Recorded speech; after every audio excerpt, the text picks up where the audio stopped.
Valerie Pruitt is a senior lecturer at the Department of Theater.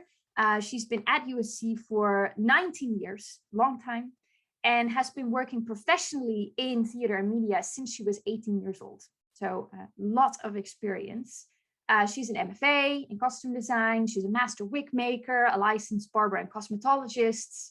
And she trains and mentors students to work professionally in hair, wigs, and makeup design, and already has many of her students working in television, film, and in regional theater.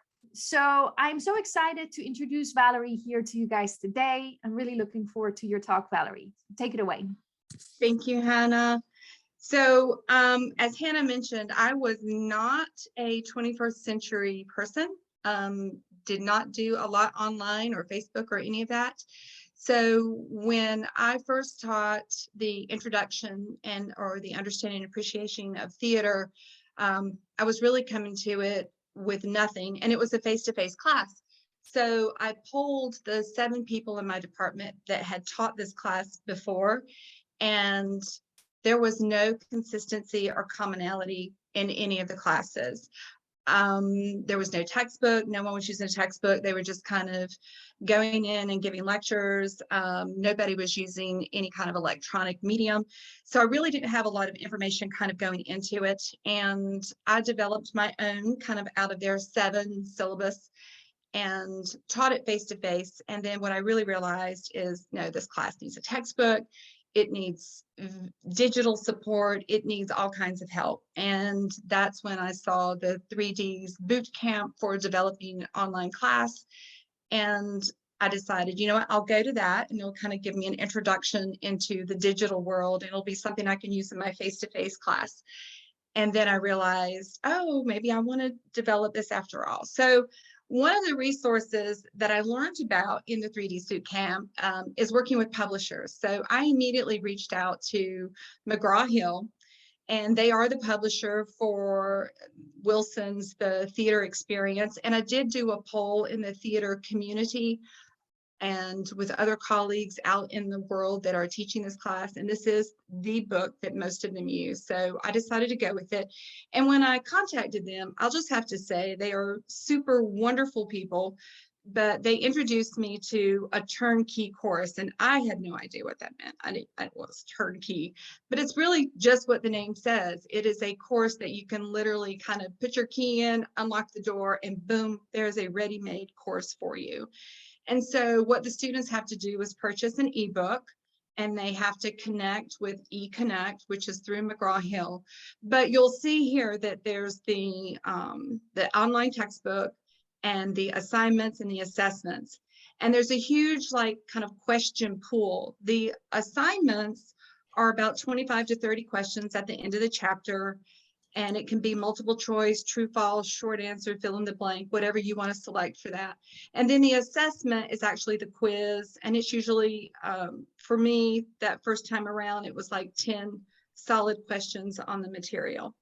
What this textbook doesn't include is theater history for the Western world, which is a component that I really felt should be introduced to an introduction to theater course. It's primarily freshmen, maybe 5% seniors are in this class trying to get that last Carolina core requirement. But sometimes this course actually gets theater majors and minors. And I just felt you had to have some sort of understanding and basic knowledge of how society affects theater and how theater is performed out of society. So I introduced that component. So this textbook has 13 chapters. So that's 13 lectures, and I add in another 12 with the theater history component. What I also loved about the Turnkey is under the library, you'll see Instructor Resources. And this was sort of a godsend for me because I'm developing this curriculum as I'm teaching it. So they also provide in a turnkey course, PowerPoints that are about 10 slides per PowerPoint per chapter that you can use. I did not have to take use of these because I was developing my own, but I can't tell you the kind of security it gave me just knowing that they were there and that there was information out there in case I had to use them. There's also an instructor manual that you have access to. I love the instructor manual. It just sort of summarizes the chapters for you, and then it gives you exercises and discussion questions. Again, I really didn't have to rely too much on that, but I do use a lot of the discussion questions in the discussion board that I use for my course. And then also for theater, it gives us play links to plays that students can read for free that they have access to, so they don't have to go out and purchase additional material for the course. So I really loved just kind of knowing that all that existed and that I had access to it. McGraw-Hill is super helpful in linking that with your course and helping you do that, which I needed a lot of help doing that. We meet with the your agent that's there close to you, and you get on Blackboard with them. At the same time, you're putting all this information together. So for my course, how it kind of ended up being, and I do teach this online, I teach it face-to-face, I've taught it the accelerated version. So I've had to really work with all different ways of formatting it to kind of fit those different venues. I rely heavily on announcements for my online section to really communicate with my students. And I use the CTE, the guideline for the syllabus and schedule. And I really kind of like dinged myself here that I'm in the orange because I'm normally in the green with that syllabus, trying to keep it ADA. But I added some information in here about Respondus because my students were really struggling with connecting with the lockdown browser, and I needed to kind of go through that. But I also do a course introduction with the syllabus. They can read it for themselves, or they can watch my video, and I kind of walk them through the syllabus and all the outside links that I require them to go to and use. So in my syllabus, again, you can see I use the template that's provided for us, but then I'll scroll on down and I include in that BroadwayHD.com, Flipgrid, test proctoring services, and links to all of those and information about those. And then I'll go down to my schedule. And I'm, again, a visual artist, so I'm really into color coding everything. My modules are all very color coded, which ones are the test. So the blue, all the blue will be included in the same test. And then I color code anything that's due. I highlight every test that's due. And of course, I'm following this up with announcements and reminders for them as well. So all of it is included, and all the due dates are included in the actual schedule. And then kind of going into my actual course modules. So again, I repeat it here, the course introduction, as well as in the syllabus and schedule link. I include A Raisin in the Sun. This is the play we study throughout the semester, and I change it like every couple of years. I'm probably going to be researching a new play for us to kind of work through. Raisin in the Sun's getting a lot of recognition right now, as it so happens, so I think it's a good play for us to work on. So we discussed this play throughout the semester. And then here you see my kind of color coding again for test material. So I actually give 7 tests in this class because there's so much content. The content isn't difficult, but there's a lot of it. So I break it down to 7 quizzes, and you'll see like this would be week 1 would be Origins of Theater, and the audience, it's role and imagination. And then the second week, so there's 4 topics per test. And then included in these lectures, I'll have the PowerPoint, again, with and without audio. So you can have me recording it. And I do the audio for these slides individually. So I can go back if I want to edit the material and take out a slide and change the material. It's not just a continuous video. This lecture is probably the largest one I have because this is the basis of theater in the Western world, is Greek theater. But I also include crash course videos for them to watch. These are about 10 to 12 minutes usually, and students really love them, and it kind of recaps my lectures with lots of video and animation. And then the other thing that I always include in my modules and my lectures. So this is going to look like a lot of material because it is a lot of material, but that's so that my theater students that are minors and majors can go and have access and watch it. And I encourage students to go through and watch. In my face-to-face, I'll include, like, you know, we spend maybe 10 minutes watching some of the Oresteia or something like that, just so that they have exposure to what Greek theater is. A lot of these films, I'll say I worked with the library and they were great library services. They were in the archives. So they would bring these VHS tapes, they would go and get them, and I would bring them home, and I actually can convert those to a CD, then burn the CD on my computer, then load it onto the class so that we actually can watch some of these performances. And then some of the things I do, because like I mentioned before, it is a lot of content. They're not difficult. Students were not really testing well. They just couldn't seem to kind of organize that content and repeat it back to me. So I started developing Jeopardy Labs. I don't know if any of you are familiar with that, but they're games based off of the game show Jeopardy. And my students, like when I started putting these out, they just, like, I can't tell you the amount of emails I got back, like thanking me. These actually are really good reviews for my test. So they play these games at home. I sort of took that directive very seriously to make my face-to-face class like my online class. In my face-to-face class, I divide the class up in groups and we play Jeopardy, or we'll do, there's also Kahoots is another game. And the students are really familiar with these. They've had Kahoots in through K-12, but these were ones that were already actually made and out there. So I didn't have to develop these. It's using the same textbook that I use, the Theater Experience, and it's covering the same material. And they have lots of embedded videos in these. So the person who developed these did a great job because they're like excellent reviews from my students. And again, they've gotten like great feedback. And in my face-to-face, I award candy and treats and stuff like that to the game winners. And then for my online class, they can actually play these games with one another if they want to, or they can play them individually, trying to kind of develop some sort of sense of community in the class. And then I assign projects. So again, we work with the Raisin in the Sun throughout the semester because this is an asynchronous class and I can't require them to go see a live production that I'm not seeing, depending upon where they're located. So we use BroadwayHD.com for viewing theatrical productions. So they view productions, and that's kind of how we adjust and deal with that live component of live theater.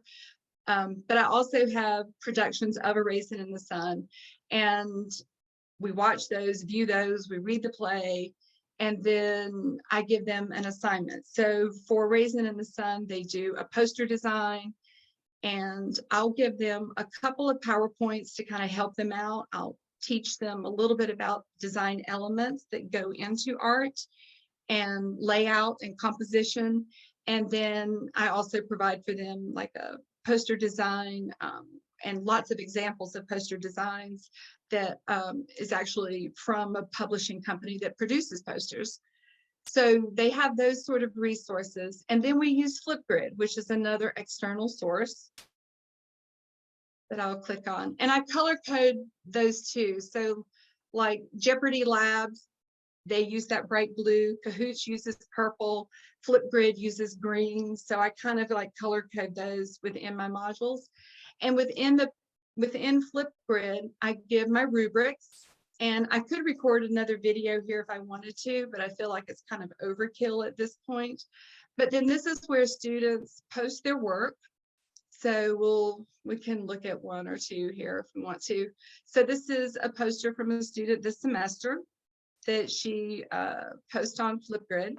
So I chose the dark background that fades into a yellow to represent the light at the end of darkness or hope, and the dark represents the... So they kind of talk through their poster design. Other students are required to view those and look at those and watch them. Anyone can make commentary on them. I can give them a video feedback on that poster, or I can email them through Flipgrid a response. And again, most students are really familiar with Flipgrid because they've been using it before. And as far as the turnkey portion of the class, what I kind of held on to from McGraw-Hill were the assignments. I really like those 25 to 30 multiple choice questions at the end of the chapter that gives them a review. So they're getting a review through these assignments. And this is viewed as extra credit in my class today. So if they do all 13 of these assignments, I will drop their lowest test grade and replace with an automatic 100. And I don't necessarily grade these. These are completion only. But I can go back and look. And if they, you know, if they're getting 90% of them wrong, I'll just email them and go, you know, maybe put a little more effort into that, since I am giving you this sort of easy grade. So that is the one thing that I use from them. And then I still use, again, like their discussion questions from the Instructor's Manual in my discussion board. So that's another way that they can interact with one another and kind of communicate with one another and make comments. So I think for the online course, that's probably my biggest challenge, especially the asynchronous ones, is trying to get that class to feel like they have a community with one another. The games really help a lot. Flipgrid, seeing each other really helps a lot. They also record on Flipgrid before the semester even starts an introduction video, which is really great. And I respond back to every single one of them and make some comment about what they did that summer or what they're doing in their lives. And I was really shocked to see they reply back to me. So we actually have a pretty ongoing dialogue. And I was shocked to see that they actually watch other students and go, oh, I've visited that part of the country. That's really cool. So they really do start a dialogue with one another before the semester even starts. So I love that part of it too. Yeah, so that's kind of what my process of kind of coming into not doing anything with the internet to slowly kind of developing and discovering different platforms.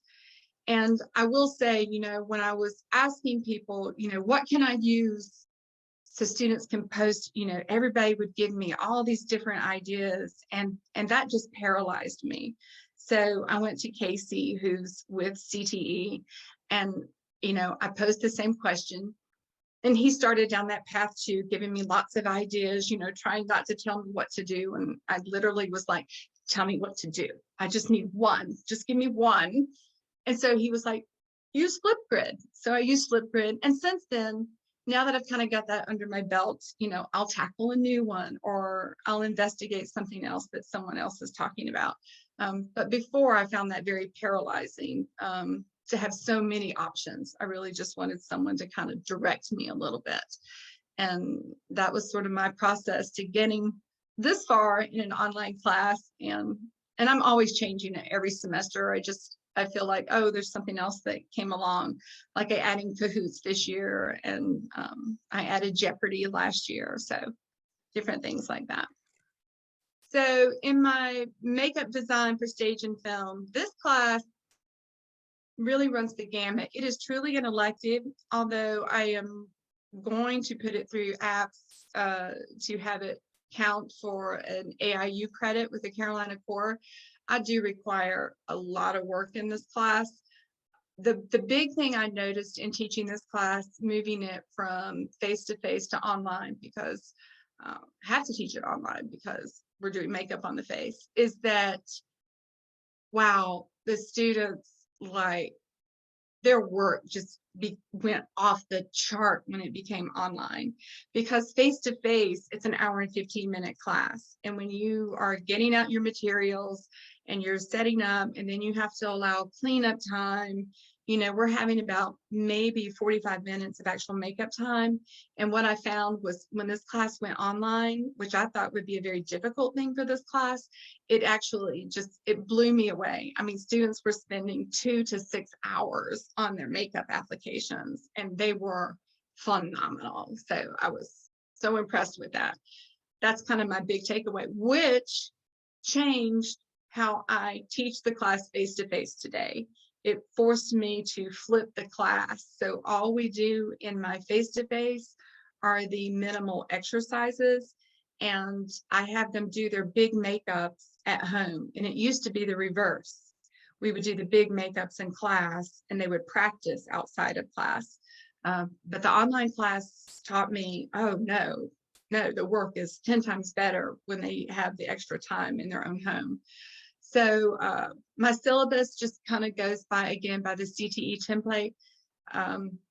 So y'all are going to be a little freaked out when you see this schedule, because I really do require a lot of them, but it's an elective, and most people that are taking this class want the challenge. So I give them the challenge. So to kind of help them in those first 3 weeks of classes, because they're getting materials, they're ordering these specialty makeup items. I have due dates, but they're not hard and fast. After that 3rd week, they're pretty hard and fast. But this is just an example of kind of the exercises that we're doing.